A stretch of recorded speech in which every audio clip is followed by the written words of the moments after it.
हमारी सरकार 26 मई 2014 को आने के बाद गृह मंत्रालय की टोन एंड टेनर में क्या परिवर्तन आया, इसे मैं सिर्फ दो वानगी में बताना चाहता हूं। 26 मई 2014 के बाद आप सबको ध्यान होगा, उससे पहले बीएसएफ जो कि गृह मंत्रालय के अंडर में आता है, पहले उधर से बहुत फायरिंग हुआ करती थी। उसके बाद पहली फायरिंग हुई तो मुझे याद है उस समय राजनाथ सिंह जी गृह मंत्री थे। यहां पे खबर आया कि साहब वहां से कहा जाता था फायरिंग हो तो सिर्फ व्हाइट फ्लैग दिखाना है। आपको पता है कि उस समय गृह मंत्रालय से संदेश गया बीएसएफ के डीजी को कि अब ये मोदी की सरकार है, अब व्हाइट फ्लैग नहीं दिखाया जाएगा, फायरिंग के ऊपर 4 गुना फायरिंग का जवाब दिया जाएगा। और आप सबने देखा, मजा आया, देखा होगा पिछले 10 सालों में सीमा पर फायरिंग में शांति आ गई है। दूसरा उदाहरण देना चाहता हूं, जब हमारी सरकार आई 26 मई 2014 को, उस समय अभी आईबी का उल्लेख हुआ जो गृह मंत्रालय में आती है, इंटेलिजेंस ब्यूरो, उसके चीफ श्री आसिफ इब्राहिम थे जो कांग्रेस पार्टी के शासनकाल में आईबी चीफ बने थे। वैसे तो हम किसी भी अफसर को धर्म जाति के आधार पर नहीं देखते, पर उस समय इस बात का प्रचार किया गया था कि देखिए एक मुस्लिम अधिकारी को आईबी का चीफ बनाया गया। परंतु आज तक का भारत का इतिहास है, जब कोई सरकार बदलती है तो आईबी चीफ 1 महीने से ज्यादा नहीं रहता है। परंतु श्री नरेंद्र मोदी जी की सरकार में श्री आसिफ इब्राहिम का 8 महीने का कार्यकाल था और उन्होंने उसे 8 महीने का कार्यकाल पूरा किया। याद रखना चाहिए कि मोदी जी के कार्यकाल का पहला आईबी चीफ मुस्लिम समाज से था। यह दर्शाता है कि हम समाज के वर्गों को डर पैदा करके साथ में नहीं लेना चाहते, विश्वास पैदा करके साथ में लेना चाहते हैं। आज हमारे गृह मंत्री आदरणीय अमित शाह जी गुजरात का प्रतिनिधित्व करते हैं, प्रधानमंत्री जी उत्तर प्रदेश से प्रतिनिधित्व करते हैं। सभापति जी, यह संयोग भारत के इतिहास में 3 बार बना है। पहली बार जब सरदार पटेल गुजरात से थे और पंडित नेहरू उत्तर प्रदेश से थे तो स्वतंत्रता का काल था। दूसरी बार लाल कृष्ण आडवाणी जी गृह मंत्री थे और अटल बिहारी वाजपेयी जी उत्तर प्रदेश से थे, तब भारत ने 21वीं सदी में प्रवेश किया था। आज जब अमित शाह जी गुजरात से हैं और मोदी जी यूपी से हैं, तो भारत ने अमृत काल में प्रवेश किया है। अर्थात मैं कह सकता हूं काल के कपाल पर, भारत के भाल पर कुछ तो नया होने वाला है और कुछ ना कुछ तो नया हुआ है, उसे आज समझने की जरूरत। अब मैं बताना चाहता हूं कि गृह मंत्रालय ने इस दरमियान किस किस प्रकार से कार्य किए। मैं 3 प्रकार के कार्य बताना चाहता हूं। एक, वो कार्य जो पिछली सरकारें भी कर रही थी वो हमने करके दिखाया। दूसरा, वो कार्य जो पिछली सरकारें कर ही नहीं सकती थी, सोच नहीं पाई, वो करके दिखाया। और तीसरे वो कार्य हैं जिसपे पिछली सरकारों ने एड़ी चोटी का जोर लगा दिया कि नहीं हो सकते, वो भी करके दिखाया।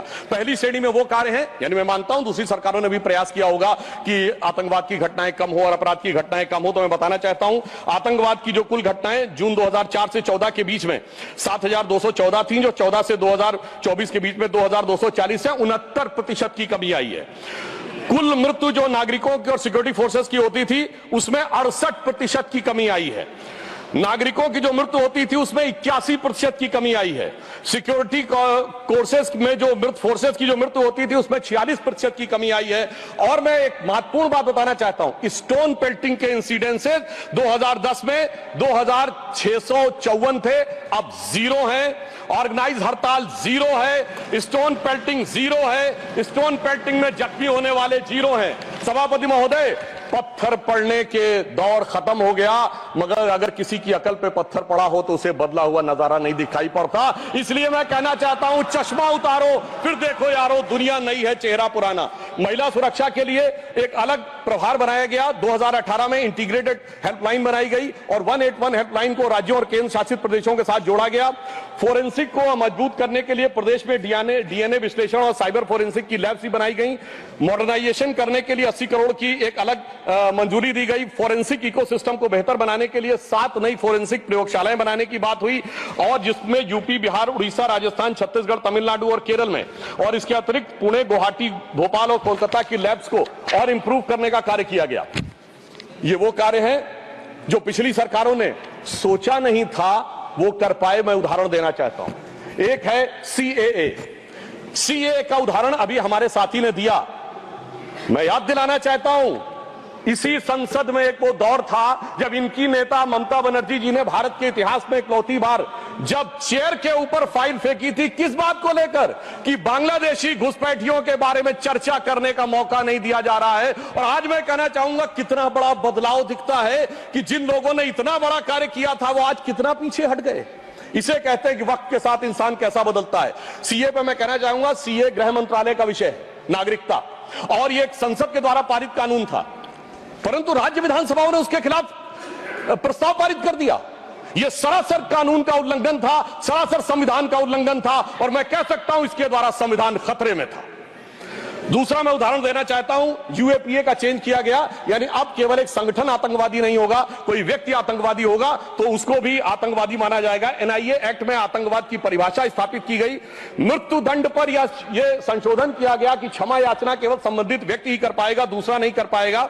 आपदा के लिए विशेष धनराशि की व्यवस्था की गई और नक्सलवाद को समाप्त करने में अभूतपूर्व सफलता हमें मिली है।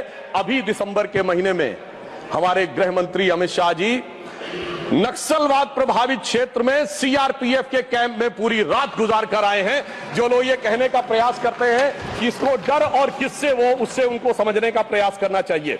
अब वो दौर चले गए सभापति महोदय। मुझे याद है 6 अप्रैल 2010 को दंतेवाड़ा में 76 सीआरपीएफ के जवान शहीद हो गए थे, और उसके बाद ऐसे समाचार आते थे कि देश के कुछ विश्वविद्यालयों में शहीद जवानों के प्रति नहीं, नक्सलवादियों के समर्थन में कार्यक्रम हो रहे थे। वो दौर अब समाप्त हो गया। अब तीसरी श्रेणी में बताना चाहता हूं, वो काम आते हैं, किए हैं गृह मंत्रालय ने, जो पिछली सरकारें कहती रही कि ये नहीं हो सकता, नहीं हो सकता, वो करके दिखाया। धारा 35A, धारा 370। मैं कह सकता हूं जब सरदार पटेल गृह मंत्री थे, राज्यों का महकमा उनके पास था, वो कश्मीर की कसक जो रह गई थी, वो कसक अगर आज समाप्त हुई है तो अगस्त 2019 में अमित शाह जी के शासनकाल में वह समाप्त हुई है। मैं कहना चाहता हूं श्यामा प्रसाद मुखर्जी जी ने पहला बलिदान दिया था। रावी के तट पर 26 जनवरी 1930 को कांग्रेस के लाहौर अधिवेशन में स्वराज्य की शपथ ली गई थी, पर वो शपथ अधूरी रह गई थी। तो सरदार पटेल के दिल में कसक थी, श्यामा प्रसाद मुखर्जी जी का बलिदान था, और अटल जी के दिल में वेदना थी। उन्होंने कहा था 15 अगस्त का दिन कहता आजादी अभी अधूरी है, सपने सच होने बाकी हैं, रावी की शपथ न पूरी है। परंतु वो शपथ किसने पूर्ण की? प्रधानमंत्री श्री नरेंद्र मोदी जी के नेतृत्व में हमारे वर्तमान गृह मंत्री श्री अमित शाह जी ने उसको पूरा किया। और इसी के साथ मैं एक पंक्ति में कहना चाहूंगा, इतना बड़ा परिवर्तन भारत के इतिहास में आया कि अपनी सरकार की तरफ से और प्रधानमंत्री जी की तरफ से कि दर्द की रात गई, गम के जमाने भी गए, और मोदी जी के हिम्मत से कई दाग पुराने भी गए। इसके अलावा जो कश्मीर में बड़ा परिवर्तन आया, मैं एक उदाहरण बताना चाहता हूं। अभी हमारे साथी ने डर का उल्लेख किया, तो मैं बताना चाहता हूं 10 सितंबर 2024 को भारत के पूर्व गृह मंत्री सुशील कुमार शिंदे जी का बयान था कि मैं गृह मंत्री के रूप में जाता था तो डल लेक में मैं गृह मंत्री के रूप में होता था, और डर के मारे उनकी क्या हालत होती थी, वह शब्द संसदीय नहीं है। तो मैं अपनी स्वरचित पंक्ति में कहना चाहूंगा, हमारे साथी सब समझ जाएंगे कि लहूलुहान थी घाटी और झेलम डरी हुई थी, खामोशियां रातों की दिन में भरी हुई थी, और दहशत का था वो आलम कि डल लेक घूमने में गृह मंत्री के पग के नीचे धरती फटी हुई थी। और आप समझिए आज हमारी स्थिति यह है कि हमारे गृह मंत्री वो हैं जिनको देखकर आतंकवादियों की छाती फटने लगती है, और आतंकवाद के समर्थन करने वालों के छाती में दर्द होने लगता है। सभापति जी, मैं कहना चाहता हूं उनकी सरकार और हमारी सरकार में अंतर था जो भारत की परंपरा में है। उन्होंने बहुत दिन नाग पंचमी की, नागों को दूध पिलाया, हमने जन्मेजय का नाग यज्ञ करके दिखाया जिसमें सारे नाग आकर समाहित हो गए। तो मैं एक पंक्ति में कहना चाहूंगा, कश्मीर घाटी को लहूलुहान करने वालों सुनो, एक भी शहीद हुआ जवान नहीं भूले हैं, और दूध भी पिलाते हैं परंपरा हमारी मित्र, किंतु नाग यज्ञ का विधान नहीं भूले। और मैं ये कहना चाहता हूं दूसरा उदाहरण, एक सिर्फ दूसरा उदाहरण, हमारे कांग्रेस के युवा नेता जिन्होंने तथाकथित भारत यात्रा निकाली, उसी कश्मीर कहते हैं कि हालात नहीं बदले।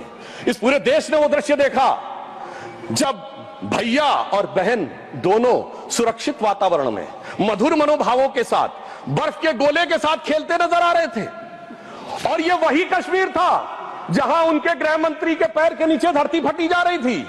इतना बड़ा बदलाव भी दिखाई नहीं पड़ता। मैं पूछना चाहता हूं मेरे भाई कि अगर आप ये कहना चाहते हैं वही कश्मीर था जहां ऐसा इसके झंडे दिखाई पड़ते थे, जहां पाकिस्तान जिंदाबाद के नारे दिखाई पड़ते थे, वहां पर अगर आरजी और पीजी दोनों एक साथ सुरक्षित थे, एसजी भी खुश रही होंगी, मुझे लगता है जीजा जी को भी खुशी का एहसास होना चाहिए। मैंने किसी का नाम नहीं लिया है। और इसके लिए गृह मंत्री जी को साधुवाद देना चाहिए कि कश्मीर में इतना बड़ा बदलाव देखने को मिला है। कम से कम इतना तो करना चाहिए। और मैं अपने साथियों से कहना चाहूंगा, जो उनके नेता बोलते हैं डरो मत, हकीकत का सामना करो कि कितना बदलाव आया है, इसको स्वीकार करो, डरो मत। डरने का काम देश के विरोधियों के लिए छोड़ दो हमारी सरकार ने। इसके अलावा हमारी सरकार के समय में इंडियन पैनल कोड को भारतीय न्याय संहिता के रूप में जो बदलाव किया गया वो एक महत्वपूर्ण बात है। परंतु मैं सभापति महोदय यह भी बताना चाहूंगा कि जब भी किसी चीज की तुलना हो तो तुलनात्मक होनी चाहिए। जब हमारी सरकार आई और गृह मंत्रालय का दौर आया तो उस जमाने में क्या अंतर था सिक्योरिटी में और आज क्या बड़ा अंतर है। राष्ट्रीय सुरक्षा सबसे प्रमुख दायित्व है। जैसा कि हमारे साथी ने कहा, लॉ एंड ऑर्डर तो स्टेट का सब्जेक्ट है, पर राष्ट्रीय सुरक्षा गृह मंत्रालय की बात मैं पूछना चाहता हूं। हमारी सरकार आने से पहले दिल्ली में धमाके नहीं होते थे क्या? मुंबई में नहीं होते थे? चंडीगढ़, गुवाहाटी, लखनऊ, फैजाबाद, जयपुर, नागपुर, हैदराबाद, कौन सा ऐसा शहर का जहां धमाके नहीं होते थे? चलती ट्रेन में धमाके, चलते बस में धमाके, लोकल ट्रेन में धमाके, और लिखा रहता था बस अड्डे पे धमाका, रेलवे स्टेशन पे धमाका, लिखा रहता था छूना नहीं, धमाका हो जाएगा। मगर इसके बावजूद आज वो केवल दक्षिण कश्मीर के 4 जिलों तक सीमित हो गया है। इसके बावजूद इतना बदला हुआ नजारा नजर नहीं आता है। यह दर्शाता है कि कितना पूर्वाग्रह की दृष्टि है। और यह भी मैं बताना चाहता हूं, इस सरकार, पिछली सरकार के शासनकाल में जांच के अंदर किस प्रकार का कार्य हुआ, मैं 2 चीजों का उदाहरण देना चाहता हूं। समझौता एक्सप्रेस केस दुनिया के इतिहास का इकलौता केस होगा कि पहले वहां सरकार जांच कर रही थी कि पाकिस्तान ने कराया, अचानक यू टर्न ले लिया और तथाकथित हिंदू आतंकवाद पे आ गए। किस आधार के ऊपर? आरोपी के रूप में असीमा आनंद जी का जेल में इंटरव्यू। मैं पूछना चाहता हूं जेल में इंटरव्यू कैसे हुआ? बजाय इंटरव्यू लेने वाले पे कार्रवाई होने के पुलिस के सामने दिया गया बयान एडमिसिबल नहीं होता है और इंटरव्यू के आधार के ऊपर चेंज कर दिया। जबकि डेविड कोलमैन हेडली की तीसरी पत्नी फौजिया का अमेरिका में दिया इंटरव्यू है जिसमें सीधे सीधे उसने कहा कि यह पाकिस्तान का इन्वॉल्वमेंट था। दूसरा उदाहरण देना चाहता हूं, इशरत जहां केस। ये दुनिया के इतिहास में इन्वेस्टिगेटिव एजेंसी में एक अद्भुत उदाहरण होगा कि पहले भारत की आईबी और सीबीआई दोनों कह रही थी कि इशरत जहां आतंकवादी है, फिर अचानक सीबीआई ने स्टैंड चेंज कर दिया और कहा वो आतंकवादी नहीं है। मगर सभापति महोदय, आईबी चीफ कहते रहे कि वो आतंकवादी है। यानी ऐसा विचित्र उदाहरण था कि एक ही सरकार की 2 एजेंसी एक दूसरे के खिलाफ बोल रही थी। और जब हमारी सरकार आई और वो हलफनामा बदलने का आधार पूछा गया तो सभापति महोदय फाइल गायब थी। यह दर्शाता है कि सिक्योरिटी का किस प्रकार से मजाक उड़ाया गया। 26/11 का हमला हाफिज सईद ने कराया, यह इनकी सरकार मानती थी, मगर हमारे कई सम्मानित नेता उस तरफ बैठे जो कहते थे आरएसएस ने कराया। सिक्योरिटी का जिस प्रकार का मजाक इनकी सरकार में उड़ाया गया है, यह दर्शाता है कि वो सिक्योरिटी किस प्रकार की थी। मुझे समझ में नहीं आ रहा था कि वो लोग जो अपने जमाने में क्या कहते थे कि इशरत जहां बेटी है, याकूब मेनन की जुडिशियल किलिंग हुई है, अफजल हालात का मारा है, जाकिर नायक शांति का मसीहा है, ओसामा जी हैं, हाफिज साहब हैं। इस हालात के बाद क्या होना था? मैं पूछना चाहता हूं, ये डर के बोल रहे थे या प्रेम से बोल रहे थे? ये आपकी मोहब्बत की दुकान के सरमाएदार थे या मोहब्बत की दुकान के खरीदार थे? और मैं सिर्फ अब 2 स्टेटमेंट कोट करना चाहूंगा उस सरकार की हालत के लिए। 20 जनवरी 2013 को तत्कालीन गृह मंत्री सुशील कुमार शिंदे जी ने जयपुर में वक्तव्य दिया कि आरएसएस के कैंप्स में टेरर ट्रेनिंग की जाती है। और जब सुषमा स्वराज जी ने आके सदन में पूछा, गृह मंत्री ने अपना बयान वापस ले लिया। सोचिए, इस प्रकार का मजाक भारत की सुरक्षा के साथ कभी सुनाई नहीं पड़ता। और 14 जुलाई 2011 को कांग्रेस के एक चिर युवा नेता जो चिर क्रोधित और चिर आक्रोशित रहते हैं, उन्होंने एक वक्तव्य दिया था, but terrorism is something that is impossible to stop all the time. यानी हमेशा के लिए आतंकवाद को रोकना मुमकिन नहीं है। सभापति महोदय, जिस सरकार का चाल चलन ऐसा था उसके हालात में रोकना मुमकिन नहीं था, पर आज मोदी जी की सरकार है तो मोदी है तो मुमकिन है, वो हमने करके दिखाया। मैं दूसरा बताना चाहता हूं उदाहरण। एक दौर था जिस जमाने में 26/11 हमले के बाद से पहले 2007 में आंतरिक सुरक्षा के लिए नीति क्या थी? हवाना में जाके यह कहा कि पाकिस्तान आतंकवाद से पीड़ित देश है। यह भारत सरकार का ऑफिशियल स्टेटमेंट था। 26/11 के हमले के केवल 9 महीने बाद जुलाई 2009 में शर्म एल शेख में ज्वाइंट डिक्लेरेशन में बलूचिस्तान का उल्लेख आया और यह कहा गया टेरर के अटैक से टॉक्स प्रभावित नहीं होंगी। मगर सभापति महोदय, जो हमारी सरकार आई तो हमने कहा टेरर के साथ टॉक्स नहीं होंगी। और जब से मोदी जी की सरकार आई है हमने इस बात को बिल्कुल साफ साफ कर दिया है और इसीलिए पिछले 11 साल ऐसे जब कोई औपचारिक द्विपक्षीय वार्ता नहीं हुई सभापति महोदय, क्योंकि जब से हमारे गृह मंत्री जी आए हैं हालात में जानते क्या बदलाव आया है। उस जमाने में शांति के कबूतर उड़ा करते थे, अब गुरु गोविंद सिंह जी के बाज उड़ते हैं। और जिसे हम अपने लखनऊ की भाषा में कहते हैं कि अम्मा मियां वो दिन लद गए जब उस्ताद लल्लू खा फाख्ते उड़ाया करते थे। और अब वो बदलाव ये देखने को मिला है। ये लोग तो वो हैं सभापति महोदय जिन्हें भारत इतना कमजोर चाहिए था, किसी संसद भवन की छत के ऊपर जो शेर बने हैं उसके लिए लोग गए थे कोर्ट में कि शेर ज्यादा आक्रामक दिख रहे हैं। यानी इन्हें शेर बिल्ली जैसे चाहिए थे, बिल्ली जैसे नहीं भीगी बिल्ली जैसे चाहिए थे। परंतु शायद ये भूल गए कि हमारे प्रधानमंत्री जी और गृह मंत्री जी गुरु गोविंद सिंह जी से भी प्रेरणा लेते हैं, शिवाजी महाराज से भी प्रेरणा लेते हैं, महाराणा प्रताप से भी प्रेरणा लेते हैं। और उनकी तरफ से हमारी नीति के लिए कहना चाहूंगा कि मन में है धैर्य और तन में प्रचंड शौर्य, बन चंद्रगुप्त मौर्य प्रलय मचाएंगे। और महाराणा और शिवा की संतति कहाते हम शीश कट जाए भले झुकने ना पाएंगे। और बार बार छेड़िए ना भारत स्वाभिमान को, अन्यथा बाद में बहुत पछताएंगे। सौगंध मां भवानी की उठेगी ललकार जब आपके घरों पे चील कौवे मंडराएंगे। और ये आपने देखा, ये बालाकोट में भी दिखा, ये सर्जिकल स्ट्राइक में भी दिखा। पर तब हमारे विरोधी क्या कहते थे, आदमी मरे थे कि कौवे मरे थे, पेड़ गिरी थी कि बिल्डिंग गिरी थी। इस प्रकार के मजाकिया बात करने वाले लोगों को मैं बताना चाहता हूं कि भारत की व्यवस्था, अभी एक विषय का उल्लेख आया हमारे साथी ने, मैं एक बात पूछना चाहता हूं। वोटर डुप्लीकेशन की बात हमारे विरोधी उठाते हैं। मैं कहना चाहता हूं अगर वोटर डुप्लीकेशन की बात करना चाहते हो तो पहले सिटीजनशिप डुप्लीकेशन तो क्लियर कर लीजिए। क्यों नहीं एनआरसी के लिए हां बोल देते हैं, उसके बाद यह मुद्दा ही खत्म हो जाएगा। भाई जब आप कह रहे हैं कि वोटर्स को लेकर आपके मन में संदेह है तो एक बार एनआरसी करवा दीजिए, दूध का दूध पानी का पानी। मगर सभापति महोदय, एनआरसी क्यों नहीं करानी है? उसका कारण यह है कि पिछले चुनाव में सबसे बड़ी जीत कहां पे हुई है? असम की धुबरी सीट पे कांग्रेस के नेता रकीबुल हसन 10,25,000 से जीते हैं। और असम के जो हमारे साथी यहां बैठे होंगे, धुबरी को मिनी बांग्लादेश कहा जाता है। तो इसलिए एनआरसी नहीं करानी है, मगर डुप्लीकेशन का मुद्दा उठाना है। मैं पूछना चाहता हूं जो लोग इस विषय को उठाना चाहते हैं। सर मैंने तो बोला ही नहीं, मैंने तो सिर्फ ये तारीफ की वो जीते हैं। I have just put up the facts and nothing personal. I have said he has got the biggest. Sir हमने तो सिर्फ एक डाटा बताया है। Sudhanshu ji, take your seat. Honourable members, एक second, 1 second. Honorable members, my very extensive ruling is there that this House, the Council of States, is well within its rights to discuss conduct of any person, including member of that House. Not, I will look into it. Look here. 1 second. 1 second. Honorable HM. मान्यवर, मैं बड़े ध्यान से माननीय सदस्य का भाषण सुन रहा था। उन्होंने कोई टिप्पणी माननीय सदन के दूसरे सदन के सदस्य के लिए नहीं की।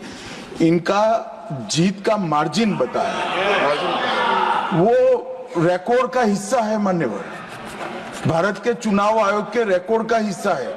और इसमें अगर थोड़ा ऊपर नीचे होता होगा 2-5 हजार तो कल भाई लेटर देकर सुधार देना सुधांशु। नहीं, एक सेकंड।